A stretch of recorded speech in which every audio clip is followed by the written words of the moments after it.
Did you know The Corpse Bride and Hamlet have something in common? I'll tell you what that is if you stay till the end of the video.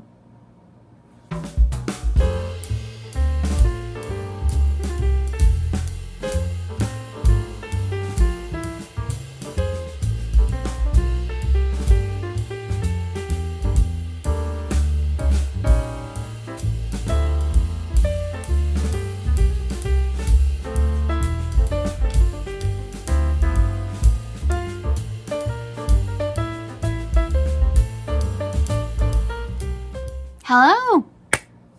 Welcome to my little tiny celebration of the 20th anniversary of probably my favorite Tim Burton film, or at least definitely my favorite stop-motion Tim Burton film, Corpse Bride. Now, normally for a 20th anniversary, I would do something more like why I love the film so much, make a bunch of stuff to go with it, but I kind of already did that. In 2023, I did Tim Burton Tuesday, and for Halloween, I even decked out my entire body as Emily, the Corpse Bride, complete with crochet pieces for my costume, a whole makeup look. I made a bunch of stuff. Go check out the video. I'll link it down below, and you can see exactly why I love that movie. I wanted to be a little bit different and to change things up a bit, so today, let's do 20 fun facts about Corpse Bride. You want to see how I made her? Go to the 2023 video. Same with the little friends. Before we get started, if you've never seen Corpse Bride before, don't worry. This is spoiler-free fun. I won't tell you anything that'll ruin the movie for you. I promise. You need to go see it. It's a masterpiece.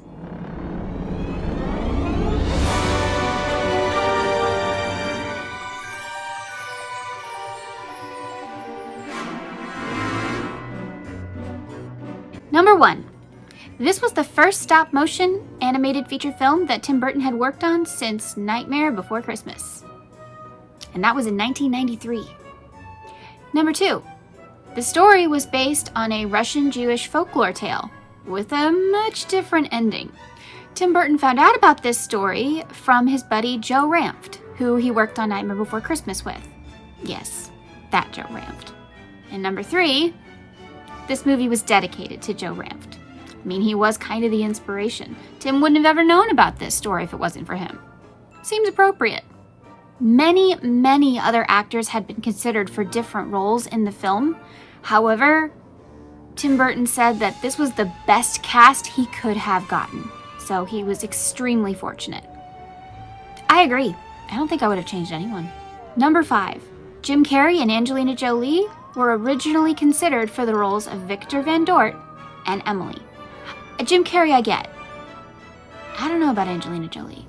What do you think? Number 6. Alan Rickman and Kevin Spacey were 2 actors considered for the role of Lord Barkin. However, when Richard E. Grant did his audition, he nailed it. Number 7. Tim Burton's plan for this movie. He wanted the land of the living to feel lifeless and dull. Not sepia toned and not black and white. He just wanted it to feel dead.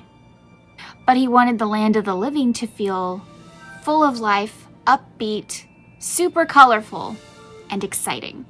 Number 8. The feeling they were trying to evoke in the movie was more weird and whimsical rather than scary or gross. They really didn't want gross. That was a big one. Good plan. Number 9. This was 100% supposed to be a love story, but many different kinds of love. Number 10. This was not the only movie Tim Burton was working on at the time. He was also working on Charlie and the Chocolate Factory, and he wasn't the only one. Number 11. Johnny Depp, Helena Bonham Carter, and Christopher Lee all had to do double duty. So during the day, they would film Charlie and the Chocolate Factory, and at night, they would record their lines for Corpse Bride. Whew, that had to be busy. Number 12. Albert Finney was promised the role of Grandpa in Charlie and the Chocolate Factory. When that didn't happen, Tim Burton let him be the voice of Phineas Everglot in Corpse Bride to make up for it. I think this was the right move. I love him as Phineas, especially opposite Joanna Lumley as his wife, Maudlin. Oh yeah, those two were perfect. Number 13. They were really worried that the corpse bride would come across scary and the villain. But thanks to Helena Bonham Carter, her voice made that character sympathetic, charming, and truly wonderful. Number 14. All 200 plus puppets, yes, you heard that right, took almost a year to complete. Also, the puppets were not done with swapping out faces this time. Instead, they were a mechanical skeleton with a key in their head that could be turned to adjust and have micro expressions. It was really quite something, and I highly recommend watching the documentary on this if you haven't seen it. It's really cool seeing it in action. Number 15. Wires and mechanical rigs were used in order to make fabrics flow. The hardest thing to animate? The veil. The bride's veil took over 4 weeks for them to figure out. Number 16. Danny Elfman was of course brought on to do the music, and the very first piece that he created was called Victor's Theme. You hear him and see him playing it close to the beginning of the movie, where he's all by himself at a piano. The reason that this piece of music had to be created first? It had to be animated. That's right, they took painstaking, meticulous attention to making it look like Victor really played that piano. That's a lot of work. But thank goodness they wanted to do this, because this piece of music inspired the whole rest of the score. If they hadn't wanted to animate that piece, we may have a very different sounding musical. Number 17. In order to explain the bride's backstory, Tim Burton had the idea of having a song. And of course, Danny Elfman was up to the task. And that's how we got Remains of the Day. Number 18. Danny wanted a specific sound for Remains of the Day. He wanted it to sound a little like Cab Calloway. So he created a character called Bone Jangles. A fun little skeleton guy with a raspy voice, one eye that moves from side to side, and of course, the bowler hat. Number 19. Over 25 actors auditioned to be the voice of Bone Jangles. They knew they wanted a raspy, kind of jazzy sound, but nobody could match Danny's vision. Finally, it was Tim Burton's idea to say, why don't you just do it? And that's why Danny Elfman is the voice of Bone Jangles. However, every single time he had to perform the song, he went hoarse for the rest of the day. And number 20, the climax of the movie mirrors that of the climax of Hamlet.